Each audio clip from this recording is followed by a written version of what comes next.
ቲና እንግዲህ ጉዷን ሲታወቅባት ካሌብ ላይ ሽጉጥ ደቀነችበት። ምክንያቱም እስከ ዛሬ ድረስ ስታደርግ የነበረው እንግዲህ አባባ ዛሬ ጉድ ሰሯት ማለት ነው። ሁሉም ነገር ውሸት መሆኑን ስታቅማ እኔማ አንድን ሰው አጥፍቼ ነው ከዚህ ቤት መውጣት ያለብኝ እንጂ እንደዚሁማ መውጣት አልፈልግም ስትል እንግዲህ ሽጉጥ ይዛ ነበር የመጣችው። የተውሳም ይሆን ከየት እንዳመጣች ባላውቅም እንግዲህ ካሌብ ላይ ሽጉጡን ደቀነችበት ማለት ነው። ከዛ በኋላ ዳኒ አንቺ ሴትዮ አብደሻል እንዴ? ምን እየሆንሽ ነው? ዞር በል እባክህ። ከዚህ በኋላ በመንገዴ የሚገባን ሰው ማንንም አልምርም፣ ወንድሜ ቢሆንም ማንንም እንኳ ዝም አልልም ብላ እንግዲህ ዛሬ በጣም በኃይለኛው ተናዳለች ማለት ነው። ምክንያቱም እኔንማ ማንም ሰው ሊያታልለኝ አይችልም፣ እኔ እኮ ቲና ነኝ እያለች እንግዲህ ፉከራዋን ቀጥላለች ማለት ነው። ምንም ብትፎክሪ ቲና አውቀሽም ሆነ ወደሽ የገባሽበት ስለሆነ ምንም ነገር ልረዳሽ አልችልም። የራስሽ ጉዳይ። እኔ ከዚህ በኋላ ስለ አንቺ ስልችትም ድክም ብሎኛል። ደጋግሜ እኮ ነገርኩሽ፣ አንቺ ግን ልትሰሚኝ አልቻልሽም። ምን ላድርግሽ ቲና? ይሄ ቀን እንደሚመጣ እኔ ታውቆኝ ነበር፣ አንቺ ግን በጭራሽ አሰሚም። ስለዚህ የራስሽ ጉዳይ፣ ተወጪው የሚመጣውን ሁሉ አላት ማለት ነው ዳኒ። አንተ ደግሞ እኔ ይሄ ሁሉ መስዋዕት እየከፈልኩ ያለው ትናንት አልነበረም እንዴ? ጭራሽ ከነሱ ጎን ትቆማለህ እንዴ? አንተ እንዴት እንደዚህ ትላለህ? ስትለው ዳኒ ላይ ተነሳችበት። የራስሽ ጉዳይ ባክሽን። እስከ ዛሬም በውርነት አንቺን ስትመሪኝ ኖረሻል። ከዚህ በኋላ አንቺን የማዳምጥሽ ይመስልሻል እንዴ? በፍጹም እንዳታስቢ፣ ተሳስተሻል ቲና። አንቺን የማዳምጥበት ጊዜ ላይ አይደለውም አሁን። የራስሽ ጉዳይ። ላደረግሻት በሙሉ ለእያንዳንዷ ነገር ዋጋ ትከፍያለሽ። እኔ አሁን ግን ከህይወትሽ ጦጫለሁ፣ የራሴን ህይወት መርጫለሁ አላት ማለት ነው። ወይኔ ቲና፣ ጭራሽ አንተም ተደገምክ ዳኒ። እሰራልሃለሁ። እኔ ቲና ማንም አታለኝማ አልኖርም። ስለዚህ የእጃቸውን ሰጣችኋለሁ እያንዳንዳችሁን እያለች እንግዲህ ስትዘል አባባ ጠሯትና ችግርሽ ምንድን ነው? ምንድን ነው? ቆይ አንቺ እንደዚህ የሚያደርግሽ ምንድን ነው? እሱ እንደ ፌንጣ የምትዘዩ ባንቺን ብሶ የትም ከርመሽ መተሽ። ጭራሽ እኮ ባለቤት የሌለው ሰውን ቤት ነው ያደረግሽው። ቤቱን የትም ከርመሽ መተሽ እንደ ወንድ። አሁንማ ቤቱ የራሴ አይደል እንዴ? እንደፈለገ እኮ ጎዳና ላይ አድሬ ብመለስም ቤቱ የራሴ ስለሆነ። ከዛ እንደዚህ ስትላቸው አባባ ከት ብለው ሳቁ። መብለቷን ሳታውቅ እጇን ታጠበች የሚለው ተረት ለአንቺ ይመጥንሻል ቲና። እባክሽን ወደ ራስሽ ተመለሺ። አንቺ ከራስሽ ጋር አይደለሽም። በመጀመሪያ ደረጃ እንደዚህ ተኮኖ አይደለም ቤት የሚወሰደው። ሲቀጥል ደግሞ ምን አይነት ጥሩ ስራ ሰርተሽ ነው ለአንቺ ቤት የሚሰጥሽ? ቆይ ምንድን ነው ያደረግሽልኝ? እስኪ ንገሪኝ። አባዬ እኔ ያደረግኩልን ነገር ቀላል ነው እንዴ? እና እንደ ውለታ ቆጥረሽው ነው እንዴ? አዎ፣ በዚህ ሰዓት ገንዘብ እንጂ ሰው አያስፈልገኝም። ስለዚህ አሁን ደግሞ የምፈልገው ነገር እጅ ላይ ገብቷል። እያንዳንዳቸውን ጎትቼ ነው እጃቸውን ይዤ ከዚህ ቤት ማስወጣቸው ስትላቸው አባባ በጣም ሳቁባት ማለት ነው። ሳቁ ነገ ታለቅሳላችሁ እያለች ለአባባ እንኳ ምንም አይነት ክብር የላትም። ከዛ በኋላ እንግዲህ ካሌብ አባዬ ባከን ፍቀድልኝና እችን ልጅ የሆነ ነገር ላደርጋት። ጭራሽ እኔ ላይ? አዎ አንተ ሳትቀድመኝማ እኔ አንተን የሆነ ነገር ማድረግ አለብኝ ስትል ብድግ ብላ ተነሳች። ከዛ በኋላ አንቺ ሴትዮ አብደሻል እንዴ? ሴትዮ አትበለኝ፣ እኔ ሴትዮ አይደለሁም። ዳኒ ነግሬሃለሁ፣ ለምታወጣቸው ቃላቶች እየተጠነቀቅ። ዞር በይ እባክሽን። ምን ልማር ከአንቺ? አንቺ ጋር ውዬ እኔ ከአንቺ ጥሩ ጋር እማላለሁ እንዴ? ብትረጋጊና ብታስቢበት ይሻልሻል ቲና። በኋላ የሚቆጭሽን ነገር ባታደርጊ ጥሩ ነው። ይልቁንስ ነገሮችን በቀስታና በእርጋታ ምን እየተፈጠረ እንደሆነ ብታይ ነው የሚሻልሽ። አለዛ ግን አጨብጭበሽ ትቀሪያለሽ እንደዚሁ አላት ዳኒ። ቆይ ያለውን ነገር የምታውቀውን ነገር የምትናገር ከሆነ ተናገር ዳኒ፣ የምሬ ነው። አለበለዚያ ግን ሁላችሁንም ይቅር አልላችሁም። ይቅር አልሽን አላልሽኝ እኔ ምን አገባኝ? ከዚህ በኋላ እኮ አንቺን የምንለማመጥበት ምንም አይነት ምክንያት የለኝም አልኩሽ።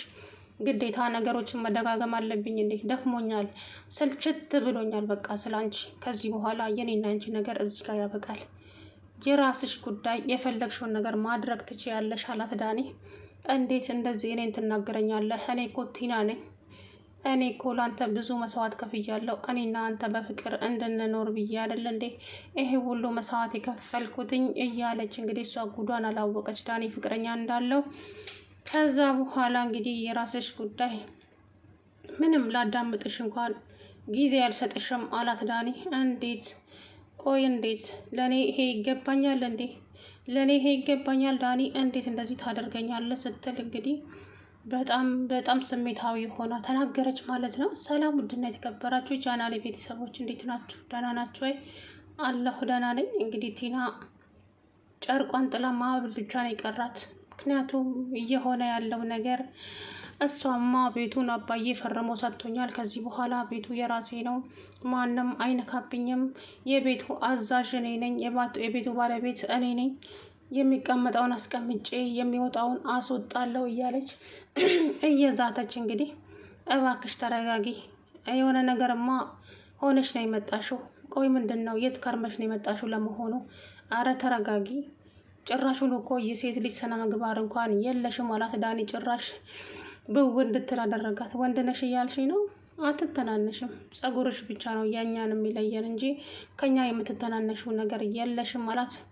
ጭራሽ ዳኒ አንተ ምንን እየሰደብከኝ ነው? ስድብ ሳይሆን ምክር እየመከርኩሽ ነው ቲና።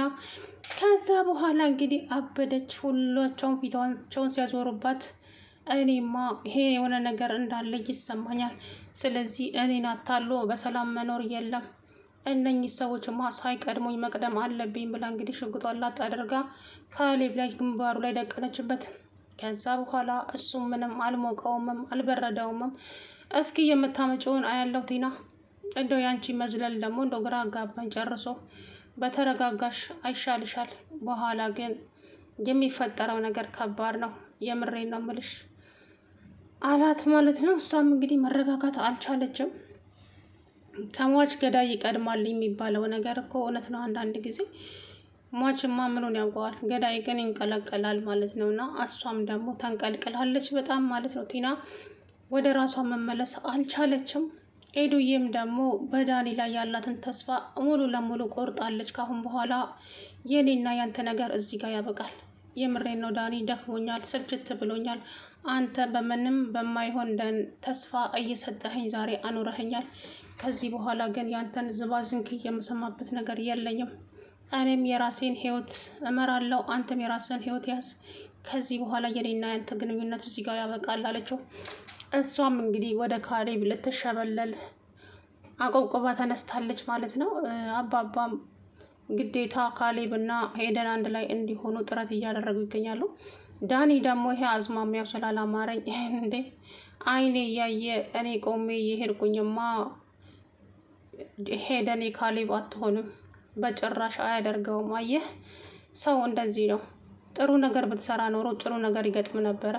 አንተ ደግሞ ሚስቱን ስታማግጥ ስለከረምክ አንተም ደግሞ ልትነጠቅ ነው። እና ታዲያ ምን ያናደድሃል?